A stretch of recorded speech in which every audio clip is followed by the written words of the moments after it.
बिस्मिल्लाहिर्रहमानिर्रहीम बिस्मिल्लाहिर्रहमानिर्रहीम। मैं हूं आपका तबीब हकीम लियाकत अली खिची और आप देख रहे हैं हमारा यूट्यूब चैनल हर्बल वर्ल्ड। और टॉपिक है हमारा आज का कार्डियक अस्थमा यानी दमाए कल्बी।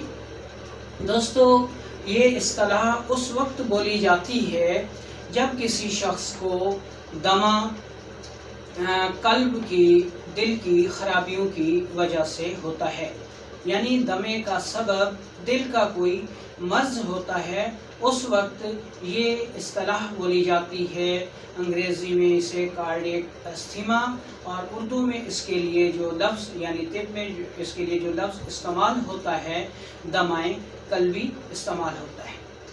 तो दोस्तों, अपने टॉपिक की तरफ बढ़ने से पहले आपसे गुजारिश है कि अगर आपने हमारा ये चैनल सब्सक्राइब नहीं किया तो जल्दी से इसे सब्सक्राइब कर लें और साथ लगे घंटे के बटन को भी दबा दें ताकि तिब व सेहत के मौजू पर हर नई आने वाली वीडियो आपको सबसे पहले मिल सके। दोस्तों, इसमें दो आज़ा जो हैं वो मुतासर होते हैं। इसमें एक तो कल्ब है और दूसरा फेफड़े हैं। इसमें सबसे पहले हम दिल की साख्त को देख लेते हैं कि दिल का क्या फेल है और फिर हम फेफड़ों को देखेंगे कि उनका क्या फेल है, क्योंकि इसमें जो दमा है वो फेफड़ों की ख़राबी से रूनुमा होता है।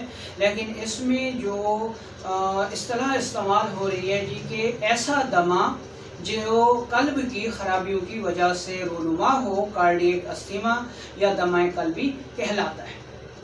दोस्तों, कल्ब एक हरकती उज़्व है जिसका जो उज़लात से बना है और जिसकी खुराक खिलते सौदा है और इसका काम अपनी हरकत से खून को जिस्म के हर ज़रे तक पहुंचाना है। जबकि जो फेफड़े हैं इनका काम सांस की आमदोरफ्त है, यानी जिस्म से कार्बन डाइऑक्साइड को खारिज करना और बाहर से ताज़ा हवा ऑक्सीजन को जिस्म में पहुंचाना। और यानी इसको आसानी की खातिर हम ये कह सकते हैं कि फेफड़े वो उज़्व हैं जो खून को साफ़ करते हैं, इसमें कार्बन डाइऑक्साइड को बाहर खारिज करते हैं और ऑक्सीजन को जज़ब करते हैं और यूँ सांस की आमदोरफ्त जारी रहती है। सबसे पहले हमें ये देखना चाहिए कि हमारे जो उज़लात हैं वो जिस्म में क्या काम करते हैं। हमारे जो उज़लात हैं वो जिस्म में ट्रांसपोर्टेशन का काम करते हैं, नकलो हरकत का काम करते हैं। इसलिए इनके ज़िम्मे हरकत हैं, हर किस्म की हरकत, यानी किसी भी चीज़ को जिसमें सर से लेकर पाँव तक किसी जगह भी पहुंचाना वो उज़लात का ही काम है।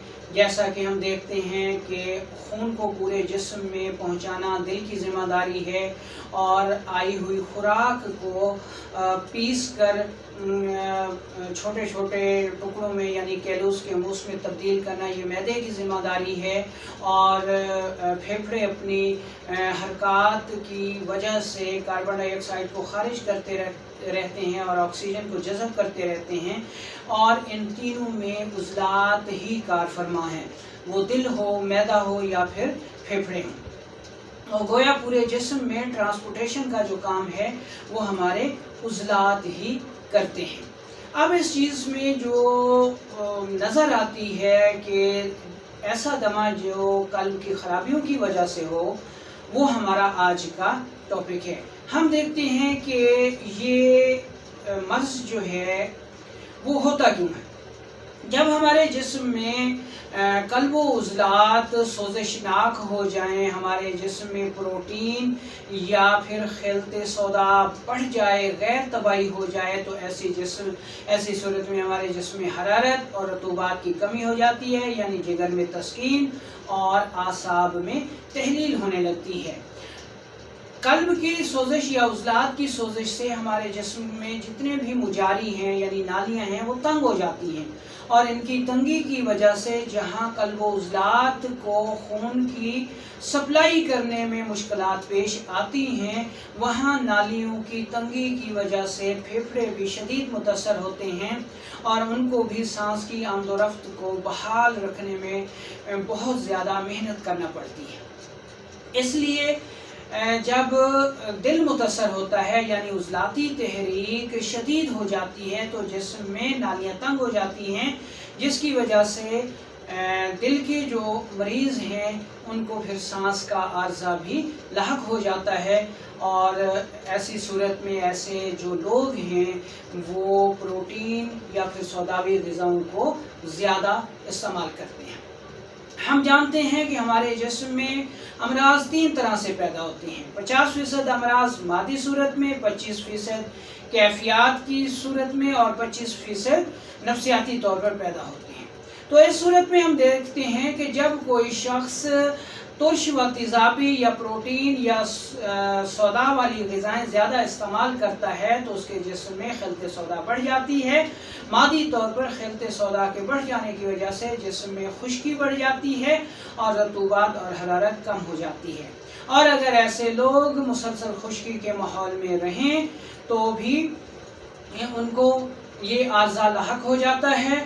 اور تیسرے طور پر اگر ایسے لوگ لذت و مسرت کے جذبات میں مغلوب رہیں تو وہ بھی ایسی مرض میں مبتلا ہو جاتے ہیں۔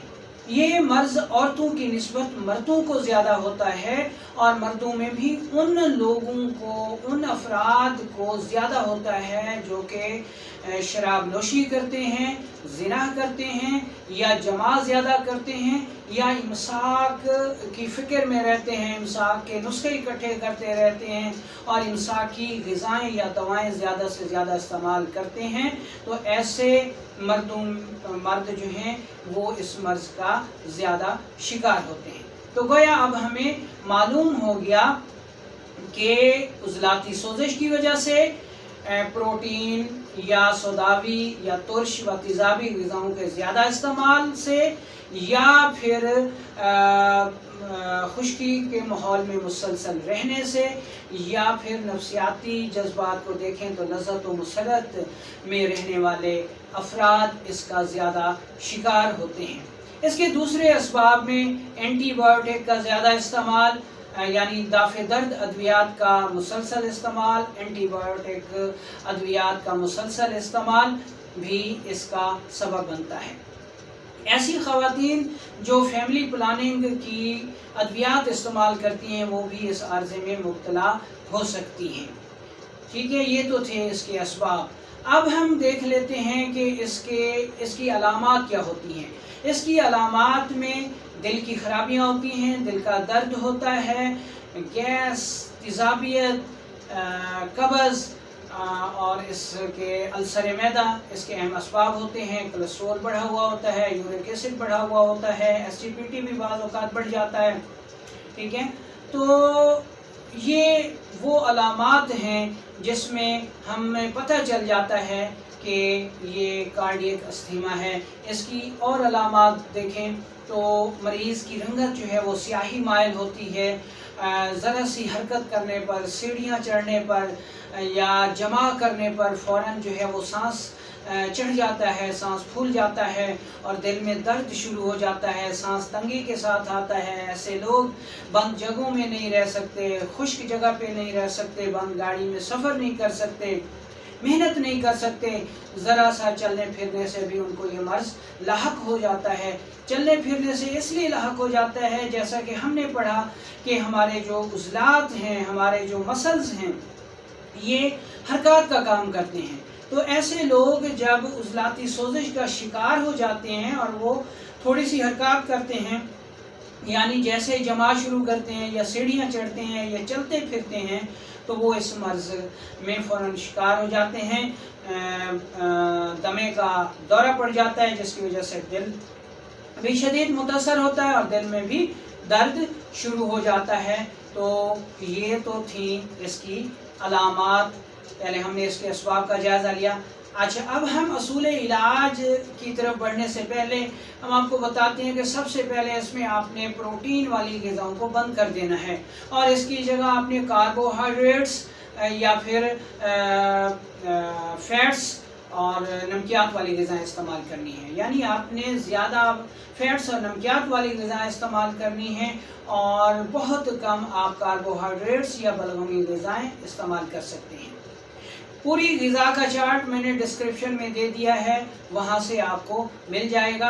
अब हम यहाँ पर आपको असूल इलाज बताते हैं। सबसे पहले मुआलजीन ये चीज़ नोट कर लें कि अगर आप तिब यूनानी के मुआलजीन हैं और तिब यूनानी के तहत असूल इलाज अपनाना चाहेंगे तो इस मर्ज़ का सबब खिलत सौदा की ख़राबी है। खिलत सौदा को हमेशा खिलत सफ़रा से ही ठीक किया जा सकता है, इसलिए आप सफ़रावी अद्वियात ऐसे मरीज़ों को इस्तेमाल करा सकते हैं जिनमें अजवाइन देसी है, पुदीना है, अदरक है, काली मिर्च है, हल्दी है, ये चीज़ें आप इस्तेमाल कर सकते हैं। अगर आप हिजामा स्पेशलिस्ट हैं तो इस मर्ज़ का सबब बवासीरी जहर या बवासीरी टॉक्सिन है और इसका इलाज करने के लिए आपको इंसानी जिस्म की जो हम तकसीम करते हैं उसके हिस्सा नंबर 4 जो कि बाईं साइड ये बनती है, यानी आधा नाक, आधा सर का हिस्सा और ये शोल्डर तक, तो यहाँ पर आप कपिंग कर सकते हैं।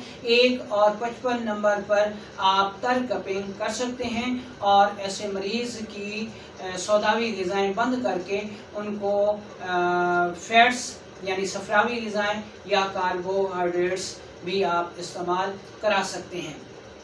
अगर आप आयुर्वेदिक के असूलों के तहत इलाज मुआवजा करते हैं तो इसका सबब जो है वो वात होगा और आपने पत्त जो है उसको बढ़ाना है तो आपका ये मरीज़ ठीक हो जाएगा।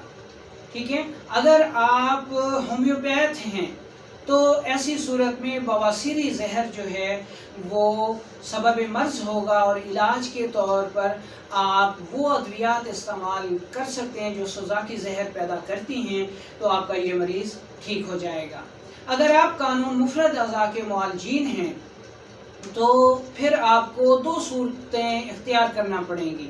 अव्वल तो अगर उज़लाती असाबी तहरीक है तो फिर आपने इस मकाम पर हब साबिर और तरियाक मैदा वामा या मुकवी मैदा आप दे सकते हैं। अगर मरीज़ को कब्ज़ है तो 3 मुसहल भी आप उसको दे सकते हैं।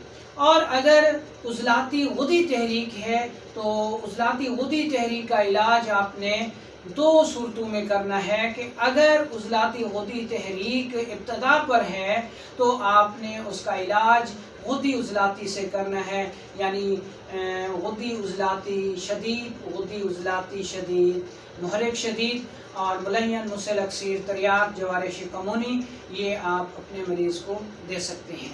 और अगर उज़लाती गुदी तहरीक इंतहा पर है, हार्ट अटैक का ख़तरा है मरीज़ को और मरीज़ के तल्फ़ होने का ख़तरा है, तो फिर आपने डायरेक्टली गर्म रतूबात से इसका इलाज करना है, यानी आसाबी गुदी मुसल आप दे सकते हैं, अक्सीर दे सकते हैं, तरियाक दे सकते हैं और ये अमृत धारा की भाप दे सकते हैं। यानी 2 किलो पानी को गर्म कर लें, जब भाप बनने लगे तो उसमें 2 से 4 कतरे आप अमृत धारा के डालें, मरीज़ को भाप दें तो ऐसा मरीज़ फ़ौरन ठीक हो जाएगा। और इलाज के तौर पर आपने उसको आसाबी गुदी अद्वियात से उसका इलाज करना है। अब यहाँ पर हम बताते हैं जी कि आम लोग क्या करें। जो पब्लिक हैं जो निबुलाइज़र इस्तेमाल कर रहे हैं, इनहेलर इस्तेमाल कर रहे हैं, इंजेक्शन लगवा रहे हैं, साल से डॉक्टर कहते हैं जी स्टंट डलवा लें, आपकी 2 नालियाँ ब्लॉक हैं, 3 ब्लॉक हैं, बस आपकी 1 नाली रह गई, ये हो गया वो हो गया। तो वो क्या करें, तो वो सबसे पहले तो खुश्क यानी प्रोटीन वाली ग़िज़ाएँ बंद कर दें और उसकी जगह फैट्स का इस्तेमाल करें। और खुराक के तौर पर बहुत ज़्यादा एहतियात करनी है। बाकी ग़िज़ाई मुआलजात मैं आपको बता देता हूँ जो कि आप घर पर कर सकते हैं। इसमें सबसे पहले ये देखें कि अगर मरीज़ को कब्ज़ है तो आपने ये कहवा इस्तेमाल करना है। इसमें टिक्की अमलतास 3 अदद है, सना मक्खी 2 ग्राम है, गुले सुर्ख 2 ग्राम है, पानी 1.5 कप आपने लेना है। इसमें तीनों चीज़ों को अच्छी तरह उबाल लें कि पानी 1 कप रह जाए, उसको पुन छान लें और गुड़ या शहद से मीठा करके सुबह दोपहर शाम इस्तेमाल करवाएं। अगर मरीज़ को शुगर है तो फिर आप मीठा ना डालें, बग़ैर मीठे के ही मरीज़ को इस्तेमाल करवाएं। उसके साथ एक नुस्खा आपको दिया जा रहा है, ये आप बनाकर इस्तेमाल करें, इंशाअल्लाह अल्लाह ताला करम फरमाएगा। लंबे अरसे तक इसको इस्तेमाल करना है। 3 चीज़ों पर मुश्तमिल ये नुस्खा है। कौन कौन सी? सबसे पहले आपने लेनी है जी तेज़पात। दूसरे नंबर पर आपने लेना है पुदीना और तीसरे नंबर पर आपने लेनी है सना मक्खी। ये 3 चीज़ें लेकर इंतहाई बारीक पाउडर कर लें और चाय वाली आधी चम्मच सुबह दोपहर शाम ताज़ा पानी के साथ इस्तेमाल करें। इसके अलावा ये कहवा भी इंतहाई मुफीद साबित होता है। इसमें 1 नाखून के बराबर आपने अदरक लेनी है और 8 से 10 दाने आपने कलवंजी के लेने हैं, पुदीना लेना है, इसका कहवा बना लेना है और ये कहवा भी आप सुबह दोपहर शाम इस्तेमाल कर सकते हैं। अगर कब्ज़ ना हो तो आपने ये कहवा इस्तेमाल करना है और अगर कब्ज़ हो तो वो आपने टिकी अमलतास वाला कहवा इस्तेमाल करना है। ये मुरक्कब जो अब बताया जा रहा है ये तिब नबवी सल्लल्लाहु अलैहि वसल्लम का मशहूर व मारूफ नुस्खा है जिसमें कुछ तब्दीली की गई है, ठीक है, वक्त के लिहाज के साथ।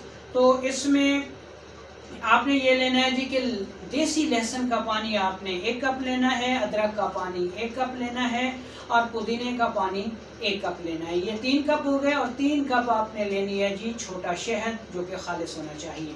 अच्छा, शहद के अलावा लहसुन का पानी, अदरक का पानी और पुदीने का पानी तीनों को मिलाकर आग पर चढ़ा दें। जब ये आधा पानी खुश्क हो जाए और 1.5 कप बच जाए तो अब आपने इसमें शहद डाल के इसको फ़ौरन आग से उतार लेना है।